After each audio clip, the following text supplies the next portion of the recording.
Hello everyone. In the previous video, I have discussed about the structure of polynucleotide chain. Whether we talk for DNA or RNA, both of these chains are made up of the basic units which are called as nucleotides. Now these nucleotides are further made up of three components. One is called as pentose sugar, second one is a phosphate, and the third one is a nitrogenous base. Further, nitrogenous base is again of two types. One is called as purine, the other one is called as pyrimidine. Now purine is having again two types, adenine and guanine, both of which are made up of two ring structure, that is dicyclic. And in case of pyrimidine there are three, cytosine, thymine and uracil, which are having presence of or which are made up of only a single ring. But out of these three, only two are present in DNA or RNA. In case of DNA, cytosine and thymine is present, but in case of RNA, in place of thymine comes the uracil. Means RNA has cytosine and uracil. And then also I have discussed about how a nucleoside and then a nucleotide is formed. Later on, by linking of two nucleotide, dinucleotide, and more than two, when we go tri, tetra and then polynucleotide chain is developed. Now coming to the structure of DNA now.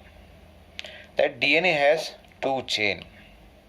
So in this topic, in this video, I am going to discuss about the structure of DNA, that is a double helical structure of DNA as it was proposed by two persons, Watson and Crick. Long back in 1869, a person named Friedrich Mischer, he had studied about the DNA and he found that DNA is an acidic substance. DNA is an acidic substance which is present inside the nucleus. He named this substance as nuclein at that time. He had named this as nuclein. Later on, what happened? The detailed study of DNA, it took a long time. Means what? The double helical structure or the structure of DNA, it was maybe difficult or nobody took up the work. But here when we talk about this, because we are talking about this topic, that is double helical structure of DNA. It was in 1953 that two persons named as James Watson and Francis Crick, they proposed a DNA structure, that is double helical structure of DNA, to explain about the DNA structure. And here 1869, that is Friedrich Mischer identified this DNA as an acidic substance. Here we are talking about 1953. You can just calculate the difference. That many years took, or otherwise maybe nobody was interested, nobody took up that work. But when we come to the later on topics, you will be able to understand there as to how DNA was established as a genetic material. Detailed study was possible only after, let us say, 1900. Only after 1900 it was possible. And here we are talking about the explanation or the description for the structure of DNA was proposed first time in 1953. That DNA is made up of two chain, means it is composed of double helical structure. And this proposition of James Watson and Francis Crick was based on the results of two different scientists or two group of scientists, let us say. In the first one, this is an X-ray diffraction data. The first one is X-ray diffraction data that was produced by two persons, that is, one is Wilkins and another one is Francis. Maurice Wilkins and Rosalind Franklin. And the second one is the observation that was made by Erwin Chargaff in 1949. Some book also it is mentioned as 1950. Erwin Chargaff formulated some important generalization about the pairing of the strand of the DNA chain. Means polynucleotide chain of the DNA. Two chains are there, how they pair with each other. So for that, some general or important generalization was made by Chargaff, and his propositions are called as Chargaff's rule. उनका नाम यहाँ attach किया गया है in his honor, and that's why Chargaff's rule, which is summarized here in 3 or 4 points here.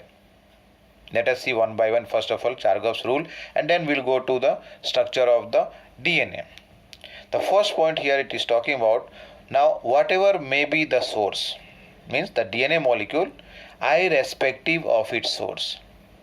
Whatever may be the source of the DNA molecule, but what is seen over here, that always it has 80 base pair equal in number to the GC base pair. 80 base pair is equal in number to the GC base pair, because A is going to pair with T and G is going to pair with C here. The purine and pyrimidine are always in equal amount. Purine and pyrimidine are equal in amount. Why? Because you see, when A has to pair with T, A is purine and T is pyrimidine. Likewise, G is going to pair with C. G is going to pair with C. So as a result of that, when we add their total sum, adenine plus guanine and cytosine plus thymine, means on the left hand side is the purine, right side pyrimidine. Both of their amounts are always equal. The third point over here, when we add up this A plus G, T and G plus C, their ratio may vary from one species to another. That is, the base ratio A plus T is to G plus C may vary from one species to another. But when we talk about different members of a particular species, so over there it will remain constant. Like here we are talking, let us say, about ourselves, human being. So every one of us will be having this ratio as constant. It is not that I will be having some other ratio, you are going to have some other ratio. All human beings will be having the same ratio. Likewise for other organisms, whether plants or animals. And because of this ratio over here, A plus T is to G plus C ratio, is useful in identification of the source of DNA, as to from where that particular DNA has been isolated, or let us say anywhere the DNA was found and it was, let us say, determined, and later on it can be found out as to whose DNA it may be. And this helps, that's why, in the process of classification also. The fourth point here, the amount of adenine is always equal to that of thymine, because both of them are going to pair with each other. A is going to pair with T, and likewise for the guanine and cytosine also. The amount of guanine is always equal to that of cytosine. Means here in both cases, what is happening? A and T are in equal number, G and C are in equal number, because they have to pair with each other by developing or making a hydrogen bond. They both are linked with the help of hydrogen bond. In case of adenine and thymine, 2 hydrogen bonds are made. In case of guanine and cytosine, 3 hydrogen bonds are made, which is going to come in the later on topics. However, here this ratio is, it is not necessary over here that A plus T will be equal to G plus C. Means over here A plus T is not equal to G plus C. Otherwise what will happen? Here we can write equal to लेकिन यहाँ क्या है, equal नहीं है. Once again, the amount of A plus T is not equal to G plus C. So that was about the Chargaff's rule. Now coming back to the topic that we were discussing, that was the structure of DNA. In the structure of DNA, this topic that the generalization that was done by Arvind Chargaff is offering, or it offers a very unique property to this polynucleotide chain. That is, the base pairing confers or gives a very unique property to the polynucleotide chain over here, because both these chain in case of DNA are said to be complementary to each other, and that is why what happens, if we know the sequence of the bases on one of the chain or strand, then we can find out the nucleotide sequence or the nitrogenous bases on the second chain. Let us take, for example, I have taken here, let us say here this is the sequence of nucleotide, or otherwise the nitrogenous base. Here the name of nitrogenous base is given. Now if suppose that the first chain is having this sequence A, T, G, C, C, T, G, A, T, G, T, A, A, G, then what will be the sequence of nucleotide or the nitrogenous base on the second chain, which is complementary to this first chain? So opposite to A, adenine, thymine is going to pair. Opposite to T here, adenine. In opposite to the G means guanine, cytosine will come. Opposite to cytosine, guanine will come. Likewise, you can go on further till the end. Means what? If one chain of the DNA is known, that is the sequence of the nitrogenous base is known, then the sequence of nitrogenous base on the other chain, that is the second chain, can be find out. Now when the DNA synthesis takes place, at that time what happens? When DNA synthesis takes place, at that time what happens? This is, let us say, a parental DNA. Same thing what I have taken here at the top, same thing I have taken here. Let us say that these two chains are there of a DNA. Now this has to synthesize another copy of DNA. You have studied about the cell division. So before cell divides, the DNA duplication has to take place. How that DNA duplication takes place? So when DNA duplication takes place, both of these chains are going to separate from each other. We will be discussing about this topic later on, DNA replication. But at present, what we are to discuss here, let us say both chains over here. One chain over here, that is parental DNA. Parental DNA is also called as what? Template chain. And the second chain down over here, here I have written for that the color difference I have tried to show. This is the template. The new chain that is synthesized here, with the help of the parental or template chain, is called as complementary chain.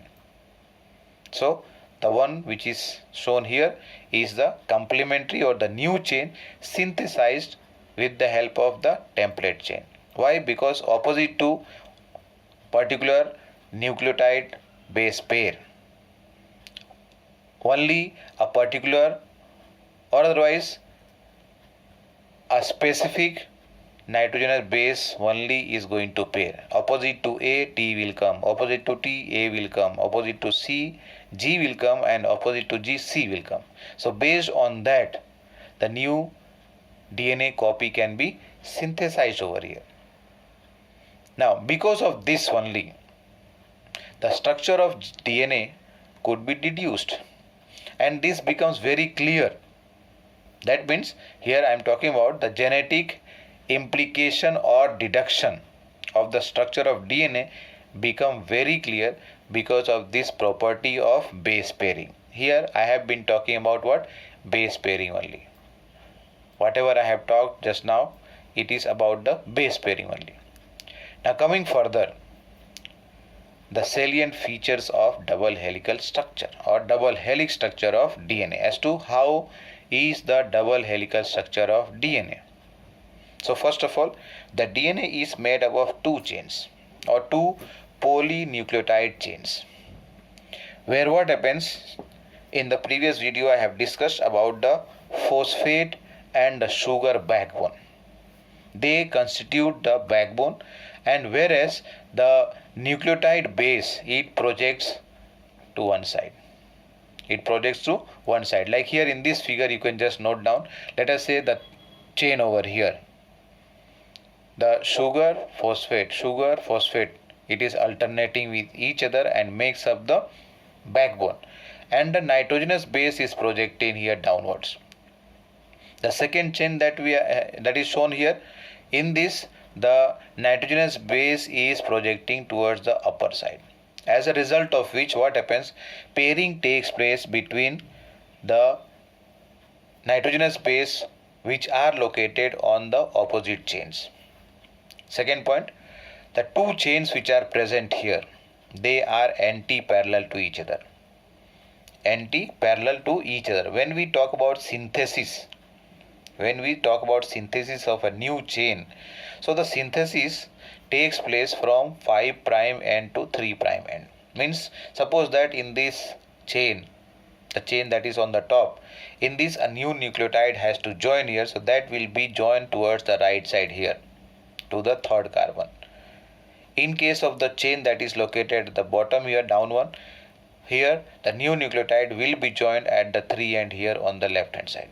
So that means what, they are running in opposite direction and they are located at equal distance. That means they are parallel, and that is why the word over here anti-parallel. They are running in opposite direction plus they are parallel to each other. Coming to the third point here, it is talking about the base pairing here. How the pairing of the bases take place. The bases which are located actually on the opposite strand or opposite chain, they are pairing, and that pairing is done with the help of hydrogen bond. And as a result of that, this becomes a base pair. Let us say here first one, A and T are pairing with each other. They are bonded with each other by two hydrogen bonds. Here T and A, two hydrogen bond. And likewise, when we talk about guanine and cytosine, when they pair, they are joined or linked by three hydrogen bond, triple hydrogen bond, G and C, C and G. Always this pairing takes place between the two nitrogenous base A and T, which are located on opposite chains, and between G and C located on the opposite chains. As a result of which what happens here, that opposite to a purine, always a pyrimidine comes. Adenine is a purine, pyrimidine is thymine. Likewise here in case of the second one, if you see, thymine is pyrimidine and adenine is purine. So always what happens, that a purine and pyrimidine are opposite to each other pairing, and that pairing is also with the help of these two or three hydrogen bonds. Between A and T, two hydrogen bond, and between G and C, three hydrogen bonds. And due to that, what happens, these two chains keep equal distance between each other, and that is why the word that we discussed here, anti-parallel, means they are parallel to each other. Coming to the next point here, the distance or the length of one helix. First of all, the two chains, they are coiled in a right-handed fashion. They are coiled or wounded around each other right-handed fashion. There are different kinds of DNA that I will discuss later. Here this is a right-handed DNA we are talking about. The pitch over here, that means one helix of the DNA is having a length of 34 angstrom. 34 angstrom, and each pitch is having approximately, or it has not approximately, it has 10 base pair here. Means each turn or the helix of the DNA, you can see over here, starting from here it is rotating and then again it is coming to the same position. You have seen some spiral staircases. So let us say that when you are climbing a staircase, you are facing in the beginning at the first step towards, let us say, east direction. You go on one complete turn and come to the same position again toward the east position. If you have counted the number of steps, let us say over here for this understanding this topic at present, 10 steps you have crossed or you have climbed here. So that is one helix means one turn we are talking here. One helix means one turn here. Once again, one helix measures 34 angstrom and one helix is having 10 base pair. That means if we want to calculate the distance between two adjacent base pairs, how we are going to get? Let us say here in this figure, if you note down, these are the two base pairs. In between, what is the distance? So in order to find out that, what we have to do? Simply we have to divide by 10. We have to just divide by 10. Over here 34 angstrom divided by 10, that is equal to 3.4 angstrom. Now this length also can be denoted in nanometer. Now what is the relation between angstrom and nanometer? You already know because you are also a student of physics. 1 angstrom is equal to 10 to the power minus 10 meter, whereas a nanometer is equal to 10 to the power minus 9 meter. So that means here this same 34 angstrom can also be written as 3.4 nanometer. Is it right? 34 angstrom is also written as 3.4 nanometer.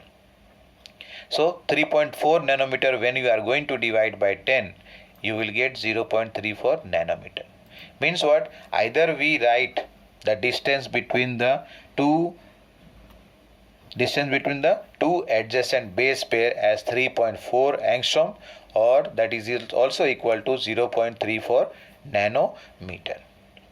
And I have given example of staircase, spiral staircase. So here it is talking about the last point, that the plane of base pair, means plane of one base pair stacks over the other in double helix. Plane of one base pair stacks over the other in the double helix. If you see here, first on that it is stack pile of second, third, fourth, fifth, like that you go on, it goes on continuously. And this also helps in that stability. Means this stacking of one base pair over the other one, एक base pair का stack किया हुआ pile बनाया हुआ दूसरे के ऊपर. सो ये भी क्या कर रहा है? It helps in making the DNA stable. This in addition to hydrogen bond. First of all, between the two chains, what is happening? The hydrogen bonds are present between the base pairs. That is the nitrogenous base pair. Hydrogen bonds are there which make the DNA structure stable. Along with that, the stacking of one base pair over the other one also helps in the stability of the DNA structure. We have discussed about the difference between the purine and pyrimidine. Now coming to, can we find out why the distance between two polynucleotide chain in DNA remains almost constant? Just now we have discussed about this. Let us say in this structure, adenine is two ring structure. So this is going to come little bit lower. Is it right? And thymine is having only one ring. So this, let us say as it is here. In the other case over here, thymine is single ringed, but adenine is having two rings. So this is going to project little bit above. So as a result of that, what is happening? One shorter, one larger, and one shorter.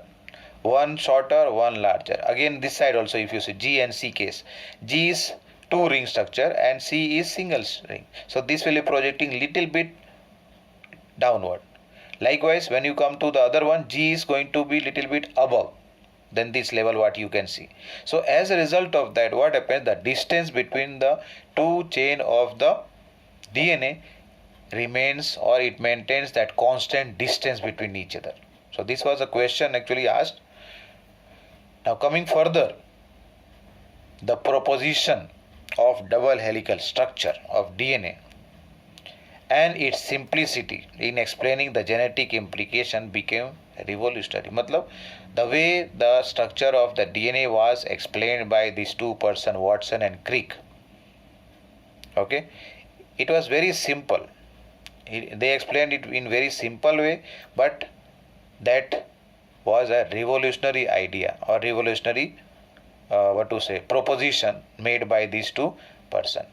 And later on, what happened, Francis Crick, he also proposed another one that is called a central dogma. He proposed central dogma. Now what does this central dogma mean? Central dogma का मतलब क्या है?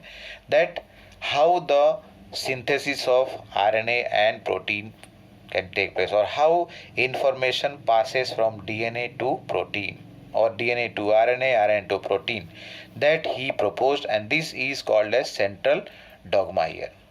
Let us see in this what happens here. DNA can synthesize its own copy. DNA can synthesize its own copy, and the DNA synthesis over here is referred as replication.